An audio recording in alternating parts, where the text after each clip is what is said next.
Hi friends, welcome back to Patel computer YouTube channel. Friends, ಇವತ್ತಿನ ವಿಡಿಯೋದಲ್ಲಿ ration ಕಾರ್ಡ್ಗೆ ಸಂಬಂಧಪಟ್ಟಂತೆ ಮಾಹಿತಿಯನ್ನು ತಿಳಿಸ್ಕೊಡ್ತೇನೆ. ಮೊದಲಿಗೆ ನಮ್ಮ ಚಾನಲ್ಗೆ ಏನಾದರೂ ನೋಡ್ತಾ ಇದ್ರೆ ನಮ್ಮ ಚಾನಲ್ಗೆ ಸಬ್ಸ್ಕ್ರೈಬ್ ಆಗಿ ಹಾಗೂ ಪಕ್ಕದಲ್ಲಿರುವ ಬೆಲ್ ಬಟನನ್ನು ಆನ್ ಮಾಡಿದ ಮರಿಬೇಡಿ. ಸೊ ಫ್ರೆಂಡ್ಸ್, ಈ ಒಂದು ವಿಡಿಯೋನ ಶುರು ಮಾಡೋಣ. ಫ್ರೆಂಡ್ಸ್, ಈಗಾಗಲೇ ಸುಮಾರು 6 ತಿಂಗಳಿಂದ ರೇಷನ್ ಕಾರ್ಡನ್ನು ತಿದ್ದುಪಡಿ ಮಾಡಲು ಹಂತವಾಗಿ ಒಂದು ಡೇಟನ್ನು ಪೋಸ್ಟ್ಪೋನ್ ಮಾಡ್ತಾ 6 ತಿಂಗಳಿನಿಂದ ರೇಷನ್ ಕಾರ್ಡ್ಗೆ ತಿದ್ದುಪಡಿಯನ್ನು ಮಾಡುವ ಅವಕಾಶವನ್ನು ಕೊಡ್ತಾ ಇದ್ರು. ಆದರೆ ಈ ತಿಂಗಳು ಕೂಡ ಅಂದರೆ ದಿನಾಂಕ 8 ಜುಲೈ 2025ರಿಂದ 31 ಜುಲೈ 2025ರವರೆಗೆ ರೇಷನ್ ಕಾರ್ಡ್ ತಿದ್ದುಪಡಿ ಮಾಡಲು ಅವಕಾಶವನ್ನು ಕೊಡಲಾಗಿದೆ. ಹಾಗಾದರೆ ಈ ರೇಷನ್ ಕಾರ್ಡಲ್ಲಿ ಏನೇನು ತಿದ್ದುಪಡಿಯನ್ನು ಮಾಡ್ಬೋದು ಅದರ ಬಗ್ಗೆ ಸಂಬಂಧಪಟ್ಟಂತೆ ಈ ವಿಡಿಯೋದಲ್ಲಿ ನೋಡೋಣ. ಫ್ರೆಂಡ್ಸ್, ಮೊದಲನೇದಾಗಿ ರೇಷನ್ ಕಾರ್ಡಲ್ಲಿ ತಿದ್ದುಪಡಿ ಮಾಡಬೇಕಾದ್ರೆ ಇಲ್ಲಿ ಸದಸ್ಯರ ಹೆಸರು ಬದಲಾವಣೆ ಮಾಡಬಹುದು, ಅಂದರೆ ಕರೆಕ್ಷನ್ಸ್ ಅನ್ನು ಮಾಡಬಹುದು. ಅಂದರೆ ಮುಂಚೆ ಆಧಾರ್ ಕಾರ್ಡಲ್ಲಿ ಇರ್ತಕ್ಕಂಥ ಹೆಸರು ಏನಾದರೂ ಬದಲಾವಣೆ ಮಾಡಿದ್ರಿ ಅಂತ ವೇಳೆ ನೀವು ರೇಷನ್ ಕಾರ್ಡ್ನ ಹೆಸರು ಕೊಡುವ ಕರೆಕ್ಷನ್ ಅನ್ನು ಮಾಡಬಹುದು.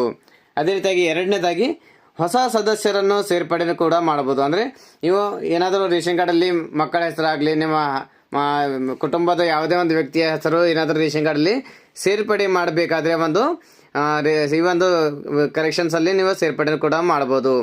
ಅದೇ ರೀತಿಯಾಗಿ ಮೂರನೇದಾಗಿ ಮರಣ ಹೊಂದಿದ ಸದಸ್ಯರನ್ನು ಡಿಲೀಟ್ ಕೂಡ ಮಾಡಬಹುದು. ನಿಮ್ಮ ಈ ರೇಷನ್ ಕಾರ್ಡಲ್ಲಿ ಯಾರಾದರೂ ನಿಮ್ಮ ಕುಟುಂಬದಲ್ಲಿ ಆ ರೇಷನ್ ಕಾರ್ಡಲ್ಲಿ ಇದ್ದಂಥ ವ್ಯಕ್ತಿ ಮರಣ ಹೊಂದಿದಲ್ಲಿ ಅಂಥವರ ಹೆಸರು ಕೂಡ ನೀವು ಡಿಲೀಟ್ ಕೂಡ ಮಾಡಬಹುದು. ನಾಲ್ಕನೇದಾಗಿ ವಿಳಾಸ ಬದಲಾವಣೆ ಮಾಡಬಹುದು.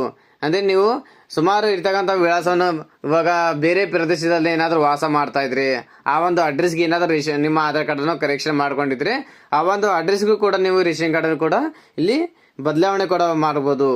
ಅದೇ ರೀತಿಯಾಗಿ ಐದನೇದಾಗಿ ನ್ಯಾಯಬೆಲೆ ಅಂಗಡಿ ಬದಲಾವಣೆ ಮಾಡಬಹುದು. ಅದೇ ರೀತಿಯಾಗಿ ನೀವು ರೇಷನ್ ಕಾರ್ಡ್ ಇವಾಗ ಏನಾದರೂ ಮುಂಚೆ ಇವಾಗ ಪ್ರೆಸೆಂಟ್ ಆಗಿ ತಗೋತಕ್ಕಂಥ ನ್ಯಾಯಬೆಲೆ ಅಂಗಡಿಯಲ್ಲಿ ಏನಾದರೂ ರೇಷನ್ ಪಡೆದ ಇದ್ರೆ ಆ ನ್ಯಾಯಬೆಲೆ ಅಂಗಡಿ ದೂರ ಆಗ್ತಾ ಇದ್ರೆ, ನಿಮ್ಮ ಹತ್ತಿರದ ಯಾವುದೇ ನ್ಯಾಯಬೆಲೆ ಅಂಗಡಿ ಆಗಿದ್ರೆ ಅಥವಾ ಯಾವುದೇ ಪ್ರದೇಶದ ನ್ಯಾಯಬೆಲೆ ಅಂಗಡಿ ಆಗಿದ್ರು ಕೂಡ ಅಲ್ಲಿವರೆಗೂ ನೀವು ನ್ಯಾಯಬೆಲೆ ಅಂಗಡಿಯನ್ನು ವಿಳಾಸವನ್ನು ಕೂಡ ಇಲ್ಲಿ ಬದಲಾವಣೆ ಮಾಡಬಹುದು. ಅದೇ ರೀತಿಯಾಗಿ KYC ಕೂಡ ಮಾಡಬಹುದು. ಯಾರು KYC ಆಗಿಲ್ಲ, ಬೇರೆ ಪ್ರದೇಶದಲ್ಲಿ ವಾಸ ಮಾಡ್ತಾ ಇದ್ರು, ಅವರು ಬಂದು KYC ಮಾಡಕ್ ಆಗ್ಲಿಲ್ಲ ಅಂತ ಕುಟುಂಬದ ಸದಸ್ಯರು ಕೂಡ ಬಂದು KYC ಕೂಡ ಇಲ್ಲಿ ಈ ಕರೆಕ್ಷನ್ಸ್ ಆಪ್ಷನ್ ಅಲ್ಲಿ ಕೂಡ ಮಾಡ್ಕೋಬಹುದು.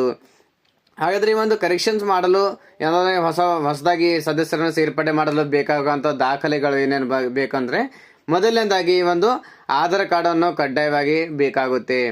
ನಿಮ್ಮ ಆಧಾರ್ ಕಾರ್ಡ್ ಅಲ್ಲಿ ಮೊಬೈಲ್ ನಂಬರ್ ಕೂಡ ನೀವು ಕಡ್ಡಾಯವಾಗಿ ಲಿಂಕ್ ಇರಬೇಕು. ಯಾಕಂದ್ರೆ ಕೆಲವೊಂದು ವೇಳೆಯಲ್ಲಿ ಏನಾಗುತ್ತೆ, ಪದೇ ಥಂಬ್ ಮಾಡಿದ್ರು ಕೂಡ ಥಂಬ್ ಆಗೋದಿಲ್ಲ. ಅಂದ್ರೆ ಬಯೋಮೆಟ್ರಿಕ್ ವೆರಿಫಿಕೇಶನ್ ಆಗಲಿಲ್ಲ ಅಂತಂದ್ರೆ OTP ಮೂಲಕ ಕೂಡ ನೀವು ಇಲ್ಲಿ ಸದಸ್ಯರನ್ನು ಇಲ್ಲಿ ಸೇರ್ಪಡೆ ಕೂಡ ಮಾಡಬಹುದು. ಸೊ ಅದೇ ರೀತಿಯಾಗಿ 1 ವರ್ಷದಿಂದ 6 ವರ್ಷದ ಒಳಗಿನ ಇಲ್ಲಿ ಮಕ್ಕಳಿದ್ದರೆ ಅಂತವರಿಗೆ ಆಧಾರ್ ಕಾರ್ಡ್ ಹಾಗೂ ಅವರ ಜನನ ಪ್ರಮಾಣ ಪತ್ರವನ್ನು ಬೇಕಾಗುತ್ತೆ ಸೇರ್ಪಡೆ ಮಾಡಬೇಕಾದ್ರೆ. ಅದೇ ರೀತಿಯಾಗಿ 6 ವರ್ಷ ಮೇಲ್ಪಟ್ಟ ಏನಾದರೂ ಸದಸ್ಯರಿದ್ರೆ ಅವರ ಆಧಾರ್ ಕಾರ್ಡ್ ಹಾಗೂ ಇನ್ಕಮ್ ಸರ್ಟಿಫಿಕೇಟ್ ಅನ್ನು ಬೇಕಾಗುತ್ತೆ. ಅಥವಾ ಕಾಸ್ಟ್ ಹಾಗೂ ಇನ್ಕಮ್ ಸರ್ಟಿಫಿಕೇಟ್ ಕೂಡ ಆ್ಯಡ್ ಮಾಡಬಹುದು. ಆದರೆ ಬೇರೆ ಏನಾದರೂ ಕಾಸ್ಟ್ ಬೇರೆ ಇನ್ಕಮ್ ಸರ್ಟಿಫಿಕೇಟ್ ಬೇರೆ ಇದ್ರೆ ಬರೀ ಇನ್ಕಮ್ ಸರ್ಟಿಫಿಕೇಟ್ ಇದ್ರೂ ಕೂಡ ಈ ರೇಷನ್ ಕಾರ್ಡಲ್ಲಿ ಹೊಸ ಸದಸ್ಯರನ್ನು ಸೇರ್ಪಡೆ ಕೂಡ ಮಾಡಬಹುದು. ಸೇರ್ಪಡೆ ಮಾಡಿದ ನಂತರ ಮುಂದಿನ ಪ್ರೊಸೆಸ್ ಏನಿದೆ ಅಂದರೆ, ಸೇರ್ಪಡೆ ಮಾಡಿದರೆ ಆಟೋಮೆಟಿಕ್ ಆಗಿ ನಿಮ್ಮ ರೇಷನ್ ಕಾರ್ಡ್ ಕೈಗೆ ಸಿಗುತ್ತಾ?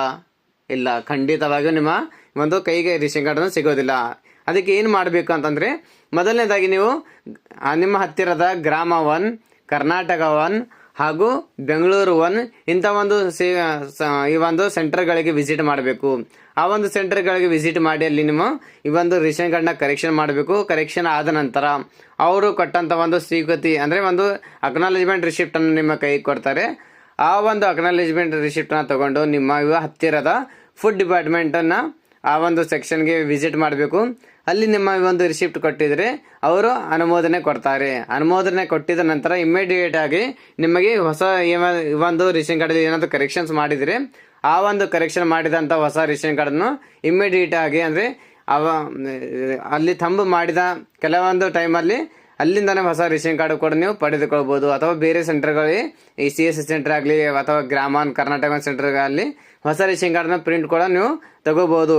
ಸೊ ಫ್ರೆಂಡ್ಸ್, ಯಾರು ಇನ್ನವರೆಗೆ ರೇಷನ್ ಕಾರ್ಡ್ ಅಲ್ಲಿ ಈ ಬದಲಾವಣೆ ಮಾಡೋಕ್ಕೋಸ್ಕರ ಕಾಯ್ತಾ ಇದ್ದೀರಾ ಅಂದ್ರೆ ಈ 6 ತಿಂಗಳಲ್ಲಿ ಯಾರಿಗೆ ಕರೆಕ್ಷನ್ ಮಾಡೋಕೆ ಟೈಮ್ ಸಿಕ್ಕಿಲ್ಲ ಅಂಥವ್ರಿಗೆ ಪ್ರತಿಯೊಬ್ಬರಿಗೆ ಒಂದು ವಿಡಿಯೋನ ಶೇರ್ ಮಾಡಿ. ಯಾರ್ಯಾರು ಇನ್ನೂ ಒಂದು KYC ಮಾಡಿಲ್ಲ ಅವರು ಕೂಡ KYC ಮಾಡಿ. ಈ ತಿಂಗಳು ಮಾತ್ರ ಒಂದು ಕೊನೆಯ ತಿಂಗಳಾಗಿದೆ. ಮುಂದಿನ ತಿಂಗಳುಗಳಲ್ಲಿ ಏನಾದರೂ KYC ಇರಲಿಲ್ಲ ಅಂತಂದರೆ ಅವ್ರ ಹೆಸರು ಆಟೋಮೆಟಿಕ್ ಆಗಿ ನಿಮ್ಮ ರೇಷನ್ ಕಾರ್ಡ್ನ ಡಿಲೀಟ್ ಮಾಡ್ತಾ ಇದ್ದಾರೆ. ಸೊ ಅದಕ್ಕಾಗಿ ಯಾರು KYC ಮಾಡಿಲ್ಲ ಅಂಥವ್ರು ಕೂಡ ಈ ಒಂದು ವಿಡಿಯೋನ ಶೇರ್ ಮಾಡಿ. ಏನಾದರೂ ಡೌಟ್ಸ್ ಇದ್ದರೆ ಕಮೆಂಟ್ ಬಾಕ್ಸಲ್ಲಿ ಕಮೆಂಟ್ ಮಾಡಿ. ನಾನು ಮತ್ತೆ ಭೇಟಿ ಆಗ್ತೇನೆ ಮುಂದಿನ ವಿಡಿಯೋ ಜೊತೆಗೆ. ಅಲ್ಲಿವರೆಗೆ ನಮಸ್ಕಾರ, ಧನ್ಯವಾದಗಳು, ಶುಭ ದಿನ.